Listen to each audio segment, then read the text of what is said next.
Sourdough doesn't have to be complicated. You only need a few smart tweaks to massively level up your loaves. And today I'm showing you 10 tiny changes to bake perfect sourdough every time. Now, I've baked over 10,000 loaves and I have made every mistake in the book, I promise. But today I'm showing you how to bake loaves that look and taste great every time. Let's jump in. Tip 1, mix your dough longer. We want to give our dough a really strong initial mix to start developing that gluten. And when I say mix it longer, I mean mix it for like 5 to 7 minutes. Like, work up a sweat here and really mix your dough. This is a huge game changer, especially for new beginners who are kind of hesitant with sourdough. So what I have here is I've done my autolyse and then I've added my starter and my salt to my dough. And now I'm gonna start mixing it. Now this is when bulk fermentation actually begins because we're adding the starter to our dough. So I'm just gonna use my fingers here and kind of do a pinching, dimpling motion to get this starter and salt mixed in. And then you're gonna see, I'm gonna work hard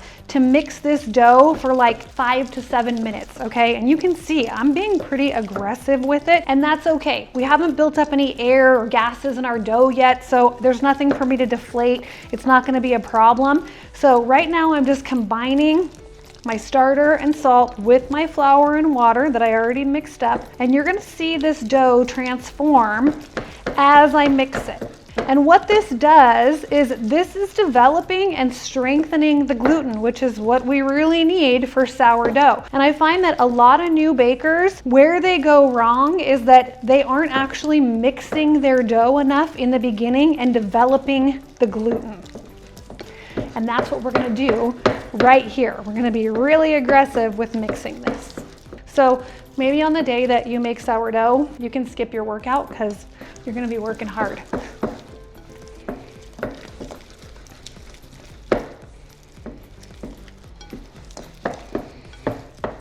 Okay, so I've been mixing for several minutes now, just like this. I'm using my hand in a cupping motion and bringing the dough towards the side of the bowl, kind of slapping my hand against the dough. And that is really building up strength. But you can see that this dough has already transformed. It went from kind of loose and sticky to a much stronger dough. Now, I'm gonna keep mixing this, and I'm not gonna lie, I'm tired. And I do this every day.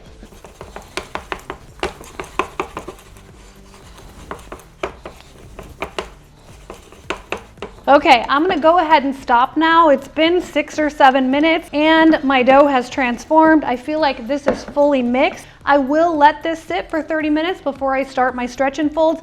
This step is really important. Don't skip out on doing a really strong initial mix to really develop and strengthen that gluten really, really well in the beginning of the process. I promise it will pay off in the end. Tip 2, use a high protein bread flour. Not all flour is created equal. I used to think that all purpose meant that you could use it for, well, everything, but that's actually not the case. When I got serious about sourdough, I learned that protein actually makes a huge difference in the quality of your bread. Now, a typical all-purpose flour is about 9 to 11% protein. For example, King Arthur bread flour is closer to 12.7%, and some central milling, like the High Mountain flour, is even higher. Now, this extra protein means that your dough is going to be easier to handle. It will absorb more water, and it's gonna hold up to that long fermentation process without breaking down. And that's really important for sourdough because we do have a long fermentation process. Now, when I bake sourdough bread using all-purpose flour, my dough is a lot harder to work with. It's stickier, it feels looser, it's just more difficult. But when I use a high-protein bread flour, my loaves bake up taller, the dough is so much easier to work with and a lot less sticky. So I definitely recommend that you use a high protein bread flour, especially if you're a beginner. Tip 3, don't skip the autolyse. Now, this step is weirdly controversial. Some bakers swear by it, others say skip it, but I'll tell you from experience, it makes a real difference in your dough, especially if you're a beginner. Now, the autolyse is super easy to do. All you're gonna do is take your flour and you're gonna add your water, and then you're gonna mix these two together and you're gonna let it sit for 30 minutes. It's a really easy step that actually makes a big difference in how easy it is to work with your dough later on. Now, this step step is actually going to start building up the gluten in your dough, which is what we want for sourdough. So it couldn't be easier. It's one of those things I don't recommend that you skip, especially if you're a beginner, because it will make the process easier for you. Now, all I've done is I've got my flour, I've added my water to it, and I'm just mixing the two together with my hand. Now, it's gonna be a little bit of a shaggy dough, and that's okay because we're gonna be mixing this again later. But for now, you're just gonna combine your flour and your water. Once I have this fully mixed, I will cover my bowl and let it sit for 30 minutes. And then I will add my starter and my salt. So it's an easy step that I find makes a big difference in the final outcome of my bread. And there we go. That's it. That's all you got to do for the Autolyse. Mix the flour and water, cover your bowl, and let it sit for 30 minutes. Don't skip the Autolyse. Tip 4, spray the dough with water right before baking. Right before your loaf goes in the oven, give it a quick spritz of water just on the surface before putting the lid on your Dutch oven. Why? That extra steam is gonna help improve your crust, it's gonna help develop that ear and maximize oven spring, which is when the loaf puffs up in the oven, which is exactly what we want. Now, a lot of people try tossing in ice cubes into their hot Dutch oven, but that's actually bad for your Dutch oven, especially if it's one of those fancy enamel coated Dutch ovens, and it might actually void the manufacturer's warranty. So a spray bottle full of water is a cheap, easy, and safer way to achieve the exact same thing. So I'm gonna take my spray bottle, my dough is in my hot Dutch oven, I'm gonna give it a quick spray, and then put the lid on and straight in the oven. Tip 5, use a thicker starter. Now, this is one I swear by. A lot of people will say to feed your starter with equal parts of flour and water, meaning that if you have 25 grams of starter, you're gonna feed it with 25 grams of flour and 25 grams of water. Now, I disagree with that. I like to feed my starter with more flour than water so that it's a little bit thicker. So let me show you what that looks like. I've got my starter here, and I'm gonna feed it with my flour. And then I'm gonna add some water. Now my goal is for this starter to be like a really thick pancake batter. So you'll see the consistency. And the nice part about feeding your starter like this is that you can always add a little more flour or a little more water if you need to get it to be the consistency that you want.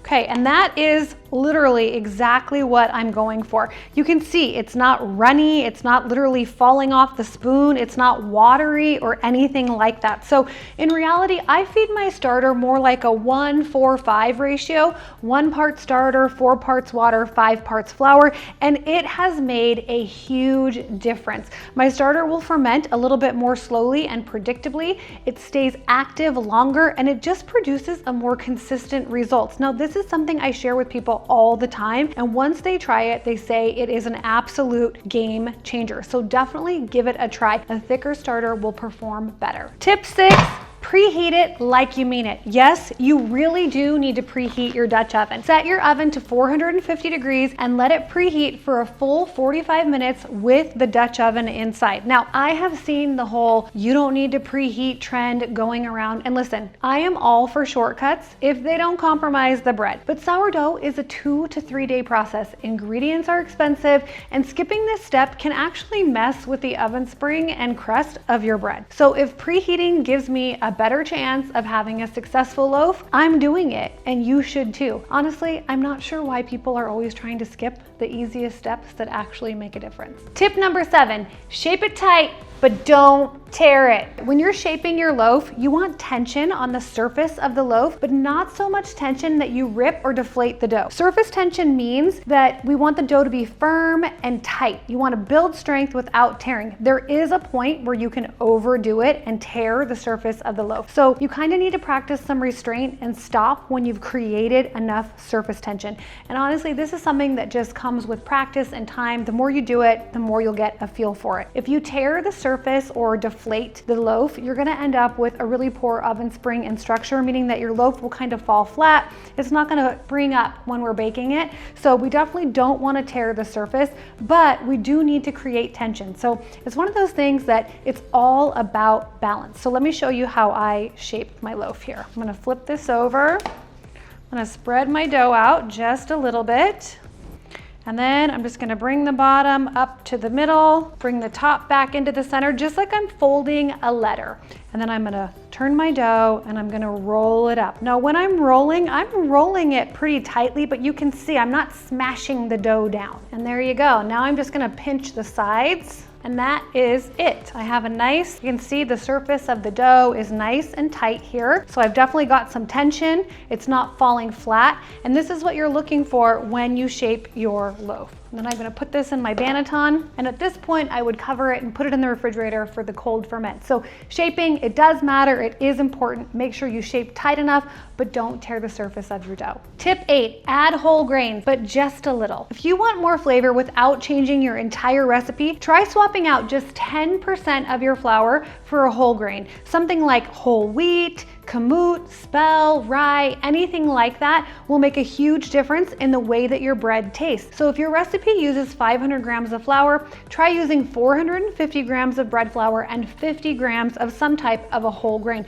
My personal favorite is spelt. This small swap will make your bread taste a lot more complex and even a little bit more sour without needing to adjust the amount of water in your recipe. When you're working with whole grains, we do frequently need to adjust the amount of water in our recipe, but making this tiny adjustment of just 10% of the flour, you won't have to change the hydration or the amount of water in your recipe at all. Now, I'm not a huge whole grain person. You'll never see me buying a loaf of whole wheat bread. I just don't like it. But adding in 10% of these whole grains to my sourdough increases the flavor. It just makes the bread taste better. It's gonna elevate everything. So they definitely add flavor and character to your bread. If you wanna switch things up, try adding in 10% whole grains. Tip 9, don't skip the cold ferment. Once you've shaped your dough and put it in the Banneton basket, just cover it and put it in the fridge for 8 to 18 hours. Now, this might be the easiest part of the entire process, so definitely don't skip it. This long, slow, cold ferment is gonna improve the flavor dramatically. It's gonna make your dough easier to score when you go to bake it, and it's gonna help to add structure and stability. I mean, honestly,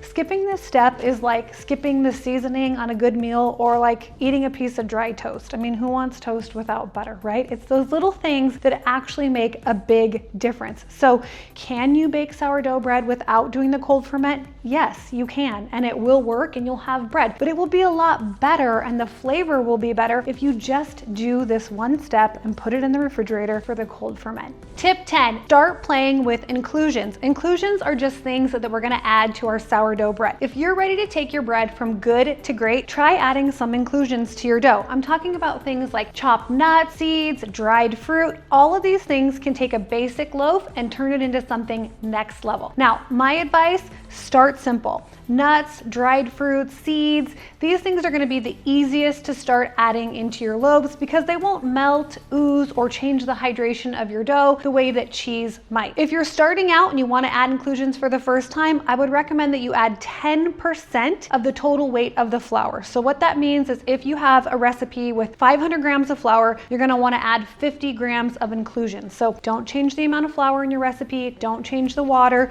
just add the inclusions to it, okay? And you wanna add the inclusions during the second round of stretch and folds. So you'll do your first round of stretch and folds, and then right before you start your second round of stretch and folds, you're gonna sprinkle your inclusions on top. And then I like to do something called dimpling, which is just where you take your hands and press the inclusions into the dough, just like if you were making focaccia, and then you'll go and continue on with your stretch and folds. This just helps to make sure that everything is evenly distributed throughout your dough, so you don't get like one slice of bread with tons of inclusions in it, and then the rest of your loaf has nothing. So here are a few of my favorite inclusions that I think you might wanna give a try to. I love toasted walnuts, pecans, some chocolate chips. I mean, honestly, in a plain loaf of sourdough bread, adding chocolate chips, toast it, add a little bit of butter and some cinnamon and sugar, really good. These are pumpkin seeds. You can really do any seed that you want. Dried cranberries, dried blueberries with a little bit of lemon zest is also fantastic. Now, if you want to add things like cheese, you can do that, but just know that that's going to be a little bit more advanced. Cheese is going to bring in more fat and moisture, which can make your dough harder to work with. But if you start with the easier stuff first and build confidence, you'll get there. And the best part is that these small additions can completely change your bread. I mean, honestly, you wouldn't just be a sourdough baker, you would be like a superstar sourdough baker who brings that amazing loaf of bread to dinner and everybody says, wow, you made it. So definitely play around with some inclusions and it'll really up your sourdough game. None of these changes are hard and most of them take almost no extra time at all. But that's just the beginning. I recently put together a full guide that shows you my step-by-step process of how to bake perfect sourdough with just flour, water, and salt. I'm walking you through the entire process step by step. So watch this video next where I show you how to bake bread so good no one will believe you made it.